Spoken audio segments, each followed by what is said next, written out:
Hi everyone. இந்த வீடியோவில் நம்ம ஒரு அழகான பூக்கிற செடியை பற்றி தான் பார்க்க போகிறோம். இந்த செடி ஒரு தெருவில் இருந்தாலே ஒரு ஈவினிங் அந்த பூக்கிற சமயத்தில் நம்ம அந்த தெருவுக்குள்ளே என்ட்ரானா ஒரு வீட்டில் இந்த செடி இருந்தால் போதும். ஈஸியாக நம்ம சொல்லிடுறோம் இங்கே எங்கேயோ இந்த செடி இருக்குதுன்னு. அந்த அளவுக்கு ரொம்ப ஸ்ட்ராங்கான ஃப்ராக்ரன்ஸ் வரும். இதில் பார்க்குறதுக்கும் ரொம்ப அழகான ஒரு பூ இது. அதோட பேரும் ரொம்ப அழகான பேர், மல்லிகை. ஆங்கிலத்தில் ஜாஸ்மின் அப்படின்னு சொல்லுவாங்க. இந்த ஃப்ளவர் பற்றி தான் நாம் இந்த வீடியோவில் பார்க்க போகிறோம். மல்லிகைப்பூ செடி பூக்களை இல்லைன்னா பூக்கள் ஒழுங்காக மொட்டு வருது ஆனால் பூக்காமல் உதிர்ந்துருது, இல்லைன்னா ஒரே இலையாக தான் இருக்குது, இல்லைன்னா வெறும் குச்சியாக தான் நிற்கிது அப்படின்னு நிறைய இந்த செடிகள் பற்றி இருக்கலாம். அப்படி அந்த மாதிரி விஷயங்களை எப்படி நம்ம ரெக்டிஃபை பண்ணி நல்ல செடியை செழிப்பாக வளர வச்சு நல்ல பூக்கள் பூக்க வைக்க முடியும் அப்படிங்கிறத பற்றி தான் நாம் இந்த வீடியோவில் பார்க்க போகிறோம். என்னோடய டெரஸ் கார்டன்லேயே ஒரு மல்லிகை செடி இருக்குது. ஆனால் இது ஒத்த மல்லி கிடையாது, ரோஸ் மல்லி அப்படின்னு சொல்லப்படுற அடுக்கு மல்லி. இதோட மொட்டை பார்த்திங்கன்னா சாதாரண மல்லிகை பூவை விட பெருசாக இருக்கும். பூக்கும்போது அதை விட டபுள் மடங்கு இருக்கும். அது விரிஞ்சதுக்கப்புறம் பார்த்திங்கன்னா ஒரு குட்டி பட்டன் ரோஸ் எப்படி இருக்கும் அந்த மாதிரி இருக்கும். ரொம்ப வாசமாக இருக்கும். ரொம்ப அழகான செடி இது. நான் இந்த செடியிலே ஒத்த மல்லி மாதிரி நிறைய பூக்கள் இருக்கும். எந்த தண்டு எடுத்துக்கிட்டாலுமே அதில் நிறைய பூக்கள் இருக்கும். ஒரு புதுசாக தளிர் வரும்போதே அதில் 6லேருந்து 7 8ன்னு அவ்வளோ மொட்டோடு தான் சேர்ந்து பூக்கும். அப்படி இந்த பார்த்திங்கன்னா உங்களுக்கே தெரியும். ஆனால் பூக்கள் இல்லை, இது எல்லாமே மொட்டு தான். மொட்டை பூ சைஸுக்கு பெருசாக இருக்கும். இதில் எந்த பூக்களுமே இல்லை. பூக்கள் இருக்கிற மாதிரி நான் உங்களுக்கு இன்னொரு வீடியோ அப்டேட் பண்ணுறேன் ஃப்யூச்சரில்.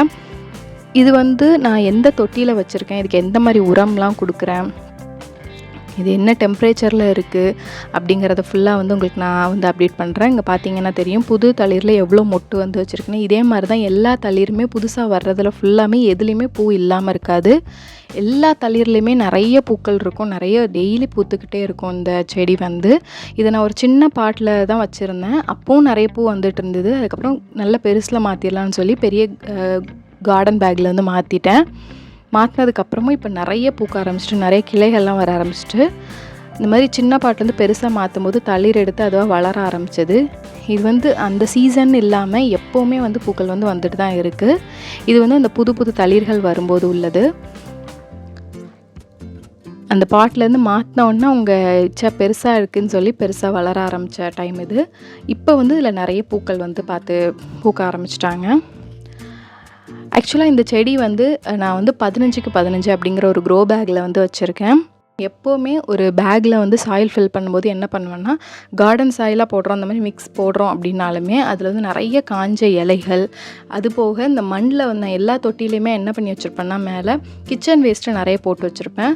ஸோ எப்போவுமே மண் டைரெக்டாக சன்லைட் படுற மாதிரியே இருக்காது. எந்த செடிகள் எந்த தொட்டிலையுமே எல்லா மண்ணுமே கவர் ஆகி தான் இருக்கும். மேக்ஸிமம் காஞ்ச இலைகள் போட்டு கவர் பண்ணியிருப்பேன். இல்லை அப்படின்னா கிச்சன் வேஸ்ட்டு தான் ஃபுல்லாக கவர் ஆகிருக்கும். வாழைப்பழத்தோல், இல்லைன்னா வெங்காயத்தோல், இல்லை முட்டை ஓடு, அந்த மாதிரி ஃபுல்லாக கிச்சன் வேஸ்ட் ஃபுல்லாக பரவி இருக்கும். அந்த மண் டைரெக்டாக சன்லைட் தெரிஞ்சதுன்னா அந்த மண்ணில் இருக்கிற நுண்ணுயிரிகள் அப்படின்னு சொல்லப்படுற மைக்ரோ ஆர்கானிசம் கம்ப்ளீட்டாக டெஸ்ட்ராய் ஆகிடும். அவ்வளோ அந்த சன்லைட்டுக்கு ரொம்ப சென்சிட்டிவ் அப்படிங்கிறதுனால நம்ம டைரெக்டாக காட்டக்கூடாது. அதே நேரத்தில் சன்லைட்டும் தேவை அப்படிங்கிறதுனால ஒரு காட்டில் அந்த மரத்துக்கு இடையில சன்லைட் வரும்போது எப்படி இருக்கும் அந்த மாதிரி ஒரு செட்டப்பில் நம்ம எப்போவுமே தொட்டிக்கு மேற்பரப்பில் முடிஞ்ச அளவுக்கு அந்த நம்ம கார்டன்லேயே இருக்கிற காஞ்ச இலைகளை போட்டு ஃபில் பண்ணி வச்சிடணும். இல்லை அப்படின்னா இந்த மாதிரி கிச்சன் வேஸ்ட்டை போட்டு அந்த மண் தெரியாத அளவுக்கு ஃபில் பண்ணி வச்சுருக்கணும். அப்போ ஃபில்டர் ஆகி அந்த சன்லைட் வரும்போது அது அந்த மைக்ரோ ஆர்கானிசம்க்கு கொஞ்சம் வார்மாகவும் இருக்கும். அதே சமயத்தில் அந்த சாயிலில் இருக்கிற அந்த மிச்ச நியூட்ரிஷன் எதுவுமே டெஸ்ட்ராய் ஆகாமல் அப்படி சூப்பராக இருக்கும். ஸோ இது ஒரு டிப்ஸ். நம்ம எல்லா தொட்டிக்குமே இது ஃபாலோ பண்ண வேண்டியது.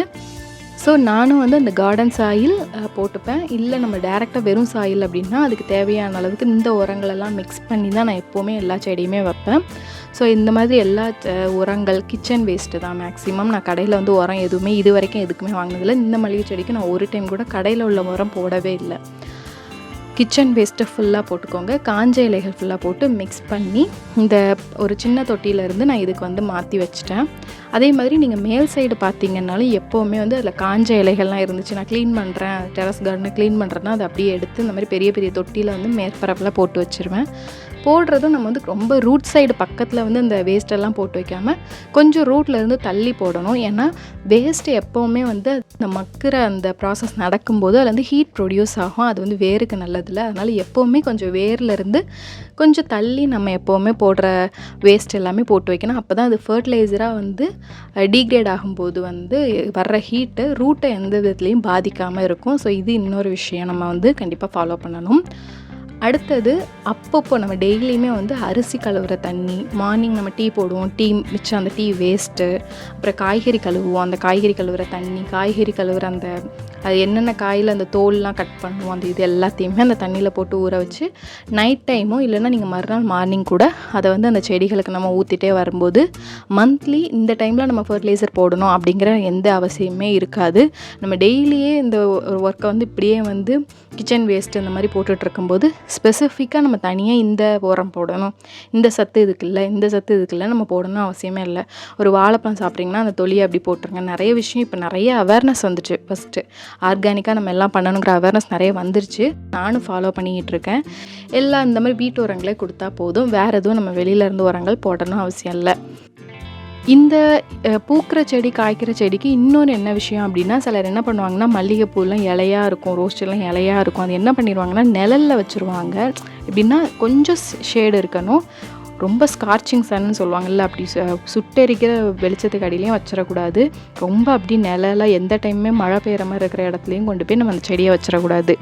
அதுக்கு நல்ல வார்மாகவும் இருக்கணும். அதே சமயத்தில் அந்த வார்மாக இருக்கிறத வந்து டாலரேட் பண்ணுற மாதிரியும் இருக்கணும் அந்த இடம். நீங்கள் அந்த தொட்டியை வைக்கிற பிளேஸ் வந்து சூரிய வெளிச்சம் கிடைக்கிற இடமாவும் இருக்கணும். அதே சமயத்தில் அதால் டாலரேட் பண்ணி அங்கே சஸ்டெயின் ஆகி இருக்கிற மாதிரி ஒரு இடமாவும் இந்த மாதிரி பூக்கிற செடிகளெல்லாம் நீங்கள் வைக்கும்போது சூஸ் பண்ணி வைங்க. ஏன்னா பூக்களுக்கும் காய்களுக்கும் சூரிய வெளிச்சம் அதிக அளவில் தேவை.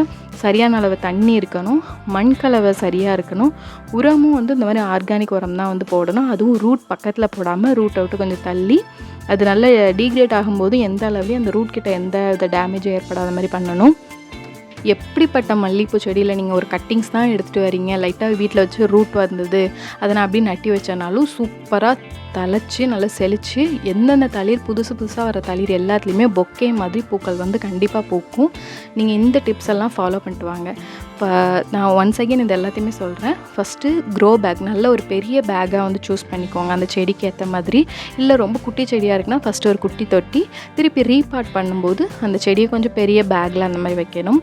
செகண்ட் விஷயம் சாயில், கார்டன் சாயில் போடுங்க. அதில் மிக்ஸ் பண்ணும்போது காஞ்ச இலைகள் நல்ல கொஞ்சம் மக்கி போன வேஸ்ட் எல்லாமே மிச்ச தொட்டியில் இருக்கலாம், அதுலேருந்து கொஞ்சம் கொஞ்சம் எடுத்தோம். இல்லை நீங்கள் தனியாக நீங்கள் வந்து கம்போஸ்ட் மாதிரி பண்ணுறீங்கன்னா அதுலேருந்து கொஞ்சம் போட்டுக்கலாம்.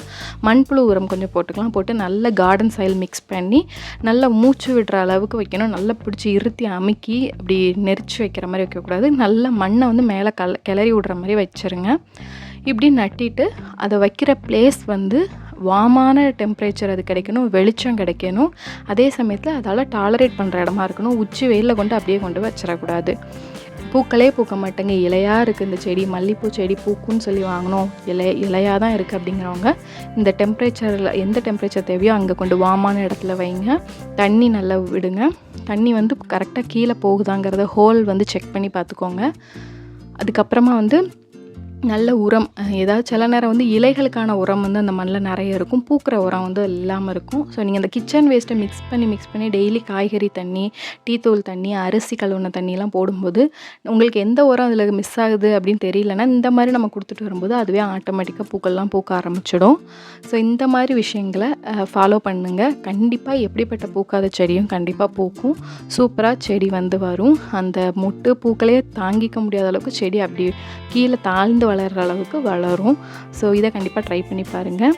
இதையும் மீறி இன்னொன்று வந்து அப்பப்போ நீங்கள் எல்லா செடிகளையுமே ப்ரூன் பண்ணி விட்டுக்கிறதும் ரொம்ப நல்லது. அப்பப்போ பழைய இலைகளெல்லாம் நம்ம கட் பண்ணிட்டு வரும்போதும் நிறைய தளிர்கள் அதுக்கு வந்து வர்றதுக்கு, சைடு கிளையை அடித்து அதுலேருந்து மொட்டு பூக்கள் வர்றதுக்கும் அது ஒரு ஹெல்ப்ஃபுல்லாக இருக்கும். ஸோ இந்த மாதிரி விஷயங்களெல்லாம் கண்டிப்பாக ஃபாலோ பண்ணுங்கள்.